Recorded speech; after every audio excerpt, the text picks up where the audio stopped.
Welcome, everybody. This is a very different live with Louisa Duval. I've got a special guest with me. This is Donna, and I'm going to do a proper introduction in a second because I'm going to do, at first, a disclaimer. The first thing about what makes this different is I'm not live. I have arrived early before Halloween to come to a special place. We're here at Glengallan Homestead near Allora in the Southern Downs of Queensland. And one of the other disclaimers I'm going to do is I'm going to be doing this quite often. I'm talking to Donna rather than looking at each other on screen because it's weird. So we're going to be moving between that. So it's a little bit of a different live to what you're used to when I dial other authors in. And you're also probably thinking things are a little bit more fancy than you're used to with my bookcases as the background. Here in the homestead, I'm in the drawing room, and we've got some deliberate things in the background about what we're going to talk about today. But first, I want to introduce you to Donna. Donna, first of all, thank you for coming. Donna Fraser's our chair of the Glengallan Homestead Trust. She's a former journalist and also editor of the Warwick Daily News. So two former journos are coming together over ghosts, mummified moggies and other stories here at the homestead. So welcome, Donna, and welcome to everyone who are meeting Donna for the first time. Absolutely. Thank you. Just thank you as well for making time for today. I think this is really quite marvellous. I never thought I'd actually get to do an interview here in the drawing room, so I'm getting a little bit fangirl as we're going through this homestead. So where we are right now, we're in a sandstone homestead that was built in 1867. And I'm going to throw it open to you, Donna. What makes Glengallan so special? Well, Glengallan is probably unique in that it's remained pretty much in the form that it spent most of its life, because it was derelict by the time that Glengallan Homestead Trust came here in 1993. It hadn't been lived in since 1927. So what we had was unique in that it never had electricity. It's never been turned into flats. It had been just sitting here in the paddock neglected all of those years. So what we were able to do here was an interpretation of the place as it was and as it had become. So it's certainly unique among heritage houses that I've seen in Australia and elsewhere. I think one of the things too, being a Queenslander, we're used to timber and tin, but when you get to the Southern Downs, things start getting brick and stone. And the age of this home is so evocative. You just don't find homes of this era in existence. A bit like what you said, they would have been converted to flats, bulldozed down and all that sort of thing. Yeah. I'm going to hit pause because I got really involved.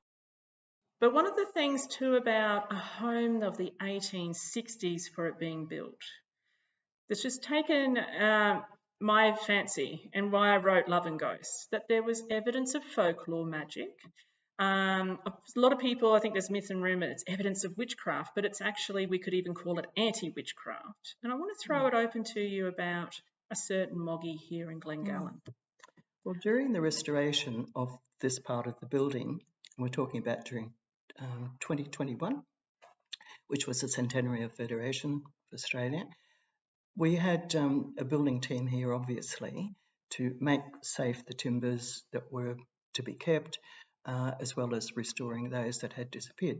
But in this room, and you're looking at the fireplace there, and I'm looking at it now, and I'm having great difficulty looking at myself, let alone you on screen, because I've never even done Zoom. I managed to avoid that. Well done, yes. But under the floorboards, just to your left now. So it's sort of behind me. Sort of behind you. Yeah. They were replacing a bearer underneath the floorboards here when they found a mummified cat.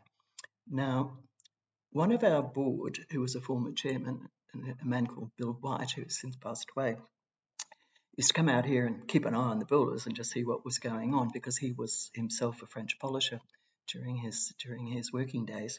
And the lads who found this cat scared him one day by placing this mummified cat behind him on the veranda as he was sitting on the top step. Anyway, he got, understandably, a bit of a fright when he saw it, but thought that was interesting, and he took it home and he put it in a box, wrapped it in a tea towel, put it in a cardboard box at his house. Now, the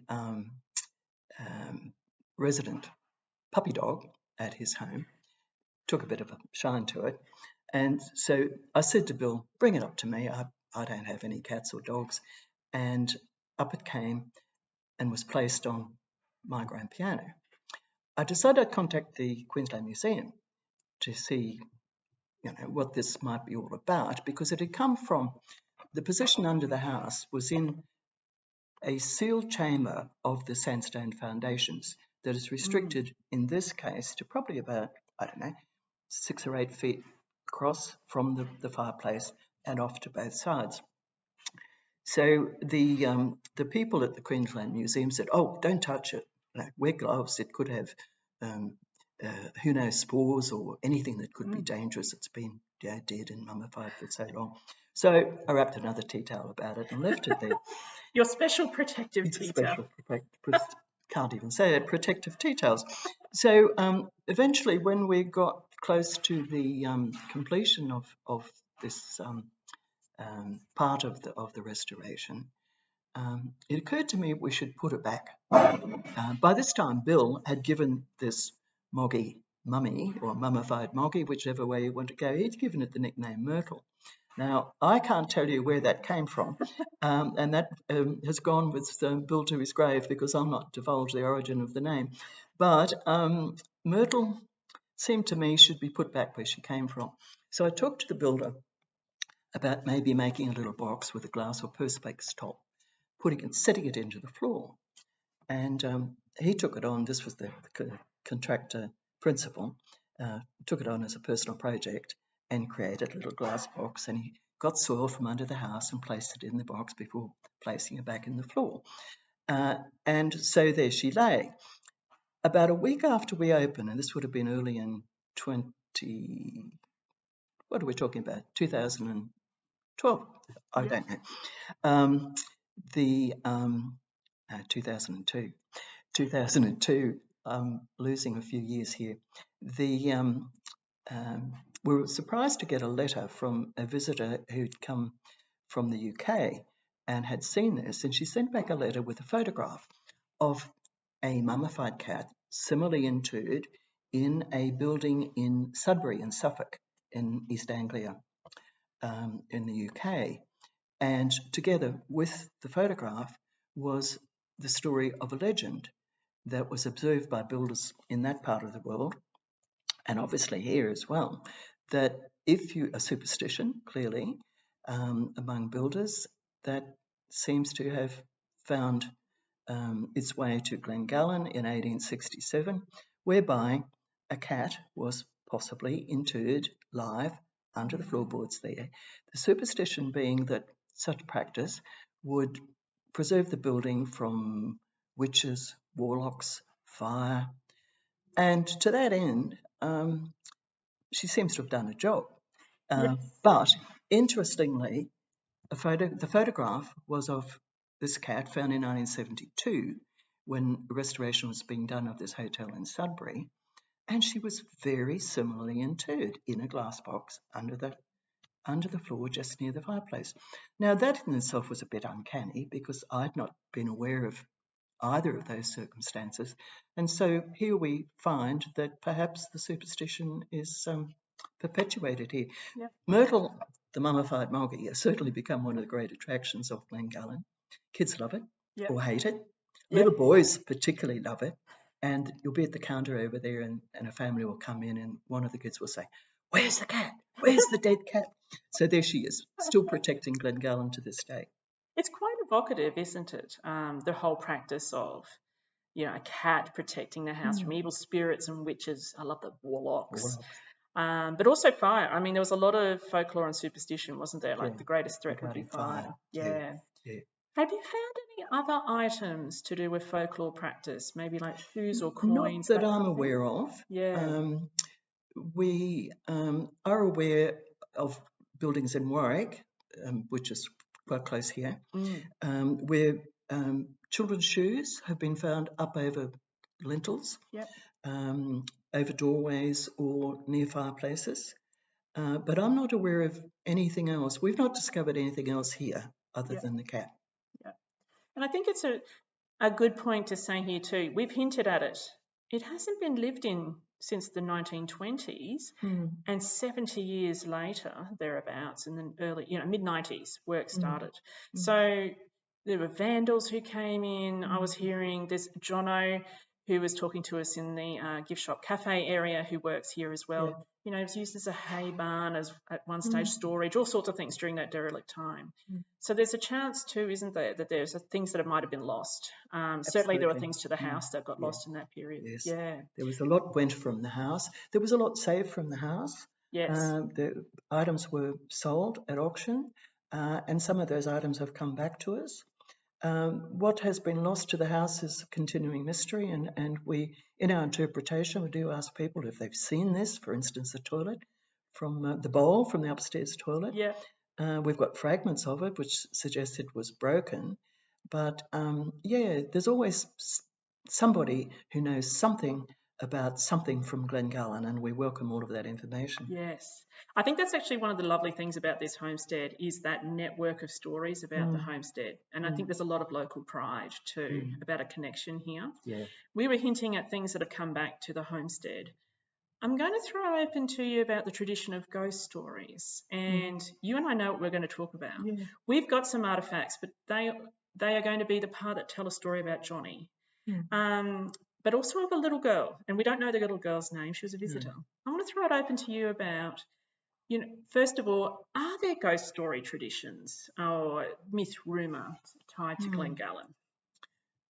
My only experience, or the only thing that I've noticed that's raised the hairs on the back of my neck, so to speak, was a story told to me by staff here of a family visitor visiting Glengallan, and a little girl who I think was probably about 4 to 7, I'm not sure, who was playing under the big tree at the front there. And when the family was ready to go back over to the cafe for their tea and scones, she didn't want to go. And she said she was playing with her little friend. And so the family sort of continued looking around the house and eventually persuaded the granddaughter that it was time to go over. So they did, and they sat her down in the courtyard to the cafe there. And the grandfather asked the little girl, did her little friend come with her? Because, as we all know, little girls are notorious for having secret and invisible friends. She said, no, he couldn't come because his mother told him he wasn't to leave the house. So the grandfather said, oh, what was your little friend's name? And she responded very, very quickly and honestly, Creek. Now, when I heard this story, that really stopped me in my tracks, as it did the person who was told this on the day. Because there was a little boy who lived here during a time when his father was a caretaker manager, so it would have been in the 1930s, 40s, who died when he fell from a dray crossing the creek just down here, Glengallan Creek, Back Creek. And actually, just for anyone who doesn't know what a dray is, I've realised that we're talking to you, Donna, about it. I know what that is, but a dray is like a flatbed wagon. Yeah, horse-drawn cart, horse-drawn cart, flatbed. And obviously farm children spend a lot of times on and off drays or other farm vehicles, and this little boy fell and died down there on the creek. Now, I had also spoken many years after being here at Glengallan with somebody who had lived his whole life just across the road on a farm across the road, and whose father and grandfather had share farmed here. And the little boy who died here at age 8 in 1939 was his best mate. And they used to play around the place here and over at the other place. And he told me, and he was well in his 80s when he told me this story, he told me that his parents brought him here and little Johnny was laid out on the dining room table because the caretaker manager family had use of the dining room of the main house while they lived in the adjacent, what became known as the Cedar Wing. And is that the room that's adjacent to where we are now? Yeah, just across the hallway. We'll take photos of that too. Yeah, okay. Just to give people context. And he said he could still see that, and he had never forgotten. So those things sort of connected in my mind as they would with other people. as yeah, just a little bit. And even though I probably wouldn't call myself a skeptic, but I'm yet to be convinced Yep. of such forces. But obviously, that made me stop and think. And I know that you wanted to see the photograph of little Johnny Cochran, and We've got some goodies. some of his toothbrush holder and his little bowl that was used for his meals were brought back here by his sisters many, many, many years later. And they're kept here at Glengallan in memory of little Johnny Cochran. Shall we reach behind us and grab those? Yes. Stay tuned, everybody. Hang on, we're going to just hit pause. So I've just got, I'm just going to make sure, that's his portrait that was donated to the house. Ooh, sorry, just gave you some glare from some of the lighting here. And we've got, just in front of us, we're going to hold them up for you. His toothbrush holder, it's so evocative. Toothbrush holder. Isn't it gorgeous? Look at that. And that would have hung on the wall probably near to the jug and basin, or perhaps it was even a plumbed-in basin at that time. And this is his little bowl. I mean, we all had little bowls like that, didn't we? Is that upside down? Yes, it is. Yes, it is. And it's more cats. More cats connected with Glengallan. Yeah. And I think it's actually quite lovely of, you know, a worker's son who, you know, that's a tragedy. That's absolutely devastating. That family would have had to have been laying him out in the dining room. Yeah. That you do have artefacts that are connected to the little boy. I think that's really quite lovely. Yeah, there's so much said and written about the important people connected with Glengallan, the owners and the managers and things like that. But here was a little Johnny who lived and died here. Yeah. And also too, that's a really good segue as well about, I asked you when we were sipping our coffees, I gave you a bonus zinger question. What's your favourite artefact of everything that's tied to the house? And we've got that behind us too. So that's more about the upstairs people, the ones that history was written about. So we're going to check that out. Johnny's gear over here. And we'll grab Donna's favourite. That was a really good question about what's my favourite artefact. Because my favourite artefact is a collection that is not on display simply because I've yet to work out a way that it won't be compromised by light or fingers. It's a collection of membership cards. Can I hold up some with you? Please do. Yeah. I've got W.B. Slade, who was a meticulous man for record and kept everything. In fact, there are 37 bundles at John Oxley Library of Slade's. There we go. They're all little tickets, aren't they? Entry tickets for different things. I'll get one up here and we'll open it up and you'll see that it's... Oh, this one's good. It's almost, well, this is a little pouch. Yeah. And it's from 1891. And you're going to have to read that for me. It's W.B. Slade's membership. Yep. I'll put my glasses on. I just realised I didn't grab my glasses, so I'm relying now on Donna's glasses. So it's a governor's ticket issued to W.B. Slade, Esquire of Glengallan, Warwick, and it admits W.B. Slade to the members' stand of the National Agricultural and Industrial Association of Queensland, which of course is the RNA, the ECA as we know it these days, 1891. And I just love too, so we've got here the New South Wales Sheep Breeders Association, because we are so close to the border here, so there would have been a close association with New South Wales agricultural activity and members' activity as well as Queensland. Well, remember, before 1901, we were in New South Wales. So what's the date of that one? Oh, they're just in at 1904, but since 1867. There we go. It's still the New South Wales Sheep Breeders. This is the Brisbane Cricket Club. So all the cricket fans out there, 1889. And they're in pristine condition. This one actually caught my fancy. This is a ladies' ticket to the Warwick Turf Club. So it's like a day at the races. This has got a gilt edge and it's like the shape of a leaf. I'm just going to zoom in. So that would have been W.B. Slade's wife, Sophie Slade. Isn't it just beautiful? I'm trying to catch, I've got the glint of the gilding on the edge. There's such lovely ephemera of all the house's activity. Here's one from the Royal Agricultural Society, which is a Toowoomba Show Society. And this is for Messrs. Marshall and Slade, which was the partnership between C.H. Marshall and W.B. Slade.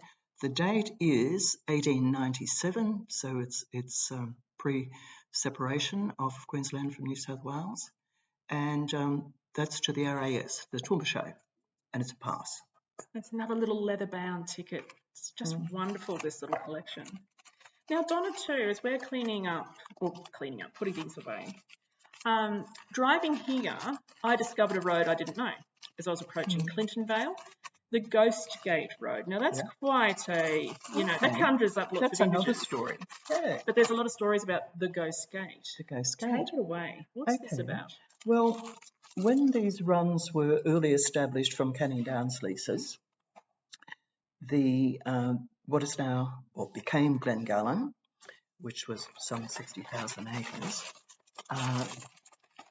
the adjacent lands taken from Canning Downs were cut up into Goombra, Merivale, Toowoomba, Glengallan, and over the other side, it'll come to me in a minute. So the 5 stations were cut out of original Canning Downs leases when the Leslie brothers of Canning Downs were not able to meet the requirements of a license to be pasture, meaning put cattle or sheep on a certain number of acres. And so the licenses were forfeited and other stations were cut out of that. So that between Glengallan and Goombra, the neighbouring station, there was a gate, and it was used by workers moving between those 2 stations. And it was quite common to have a dance in the woolshed at either of those, but particularly here at Glengallan, which was a huge woolshed. And the story that's come down to us is that one of the workers passing from Goombra to Glengallan, or back the other way, and his name was Dan Hardigan. He supposedly, as he approached the gate between the 2 properties, found that the gate swung open to let him pass through, and that after he'd gone through, it closed behind him. Now, the same thing happened to a fellow called Ned Sparksman, whose wife Annie worked here on Glengallan as a housemaid. And Ned had a fiddle, and he used to play for these dancers in the woolshed. And the same thing happened to him. And so it scared people off about that gate, which to this day is known as the Ghost Gate. Yep. There was a theory that there was a huge white owl that roosted at night on the gate, and that as he heard a horseman approach, he'd fly off, and that perhaps set the gate in motion. Yep. But as Ned Sparksman apparently said, that doesn't explain how that huge old gate swung shut. Yes. So there you go. It's these sort of stories, doesn't it? Like the little girl playing with the boy called Creek. Yeah. And multiple people experiencing the Ghost Gate phenomena that makes you go, it really does. You get a bit of goosebumps. Like you said, you don't necessarily call yourself a skeptic, but we're yet to be convinced. Yeah. But you were approached, Royal U, Glengallan, was approached by a local paranormal society to do, I want to call it testing, to see anything. Yeah. Can you tell us a little bit about how that night went? Okay. Well, there are a couple of things have happened in that line. Many years ago, we had a stayover organised by a Toowoomba radio station to spend a night in a haunted house. And they had a seance here, or Ouija board. And some things you'd have to stop and think a little more about. But in recent times, we have had a paranormal society group visit, and they want to, and this may well happen, they want to have the occasional night here where people can come and in the gloom, in the night, but with suitable exit lighting. And warm clothing. This is not insulated. Yes. Yeah. Well, it's pretty well insulated if you've got a fire going inside, but we are careful about having fires inside, even though we've got myrtle here to protect us. Yes. So, there will be in the future opportunity for people to come here and experience Glengallan at night in the presence of a paranormal society group who may explore avenues of activity, perhaps. But I can tell you that that most recent experience did identify an area upstairs where people had reported to us they had felt a strange chill. Yep. That's in one of those small passageways between the foyer, on the upstairs level, and the end rooms being the bedrooms. So that was interesting because that did tie in with some reports that we'd had of people feeling just a little bit prickly there. I think there's something too about Glengallan. And again, we're mentioning the mysterious Jono, but he was bringing up about, the history is very much that sweeping saga, the family dramas and saga, and that pioneering type of spirit, I guess, about this was the sticks. There was nothing around, very little people around, and this was a major stopping point too for a lot of activity here. Would you like to see, like he was talking about, he'd love to see this be on the mini-series type silver screen, that we're celebrating the saga over time of places like this. Do you think that the history of this house sort of lends itself to that sort of mini-series type of It certainly saga? does. There are many, many aspects to the history of this place and the people involved with it. I'm looking at myself here on the screen, and in the background you can see a clock. I'm trying to do this in mirror. There we go. Now, that's the one of the very few pieces original to Glengallan that has come back, even though stuff is coming back all the time. Yep. And that was identified by the daughter of a woman who actually lived here as a child, and this was the Gillespie family, the last resident family here.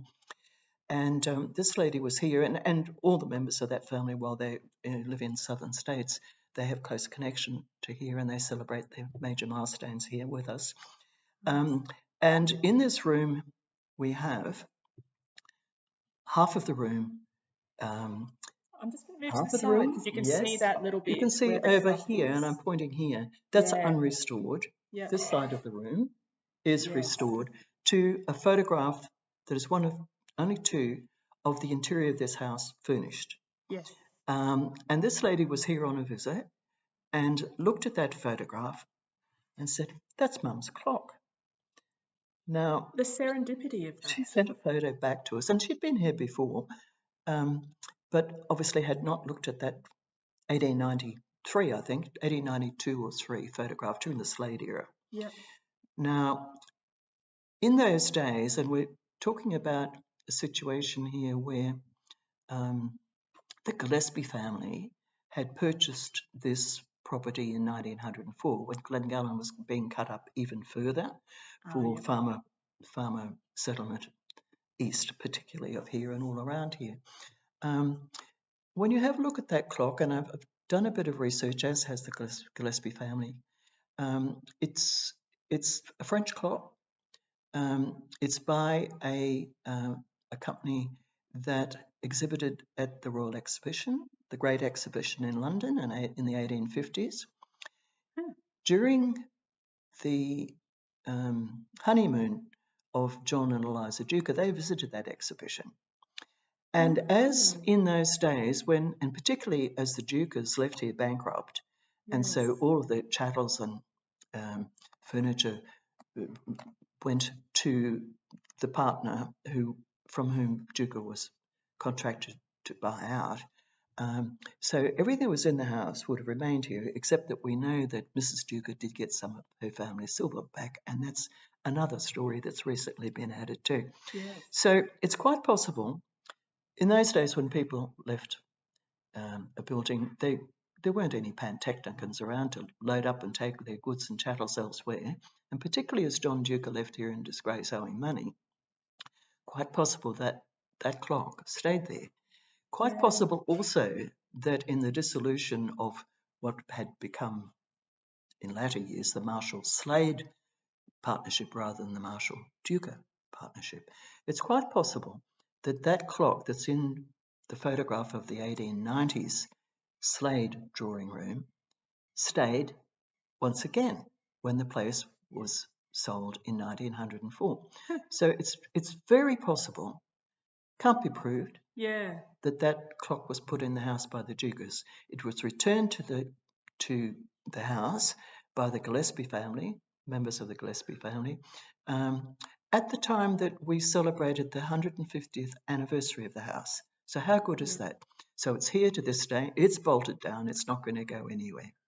I find that the more I ask about Glengallan, and like you're my most recent person that I've ever talked to about Glengallan, but it's these sorts of stories that it's lesser the ghost type of stories and sadness and more, you know, these wonderful serendipitous sort of meetings or conversations, like more info about Myrtle because of a timely guest, and people looking at photos and realizing we have a direct family connection to an object that really grounds the history of this place. And I think that's what's lovely about Glengallan. It's very much become an involvement of the present generations, and naturally future generations. And there are very many, as you say, serendipitous stories like the clock, like the story about Johnny.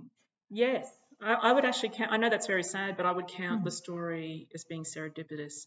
Just about the family donating those objects, his memory still lives on, and I think that's wonderful. So, and he's not forgotten. And talking about the downstairs workers, so to speak, we're actually going out into the paddocks in terms of downstairs. This is an area that's known for Jackie Howe, for his amazing prowess and the records he set for shearing sheep. And I can't believe I'm just, you know, this is not Jackie Howe's, but these are some of the shears that are associated with the sheep that were here. This was quite a well-known sheep station. It's even still got the leather, so it doesn't spring apart, especially in the hands of people like me.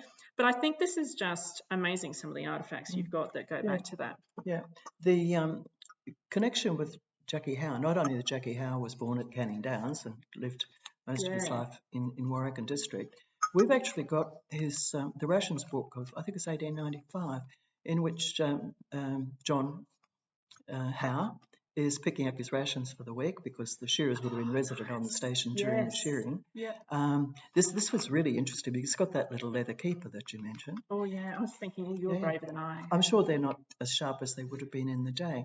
But on a certain day, and I think it's a September date in the records that we hold here, Jackie Howe was issued tobacco and salad oil. Now, salad oil apparently was what they used, and it was probably just may have been an olive oil, who knows, that they used to stop their shears from rusting. Of course. Yeah. I don't think he was necessarily making a Greek salad. And look, this looks so shiny and beautiful, but it is actually a sheep's bell. And I asked for this because it's circa the 1840s. And that's certainly that sort of, this, you know, you're buying the selections out at Ballandine.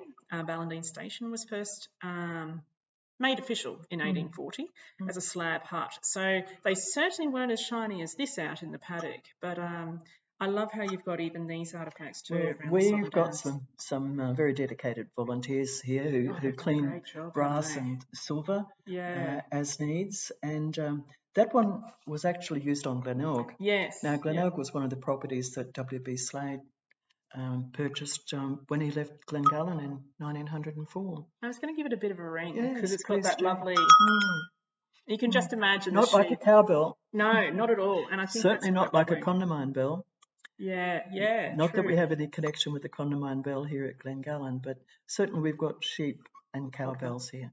Yeah, that's why I had to ask for that one to come out because I think that's a lovely tie between upstairs and downstairs.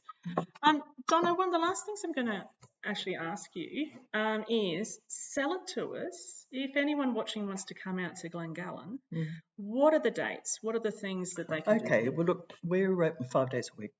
And we open from 10 till 4 from Wednesday through to Sunday. We do things like high teas, sort of in the old tradition, and they're very, very popular. Our cafe fare we call traditional fare with modern flair. So there you go, we're good on alliteration. And John O'Colfs, who's our general manager here now, and his staff will look after you in the cafe. And for group tours, which we do within those hours on those days, Wednesday to Sunday, we have some volunteer tour guides. We have a little book here somewhere. I saw a little book here somewhere. I covered it up. If you're here and let's get it somewhere where there's not too much glare on it. And that's our Glengallan tour guide book. And it tells you all about everything that we know. The little pocket history, yes. And I have to tell you that we're learning more and more all of the time. If you want to tour the gardens, we've done a recreation here of gardens, once again from photographs taken in the 1890s from upstairs, from the veranda, that show the parterre. Parterre being an elaborate geometrical circular garden. And we have planted lots of roses here because they do well in the black soil.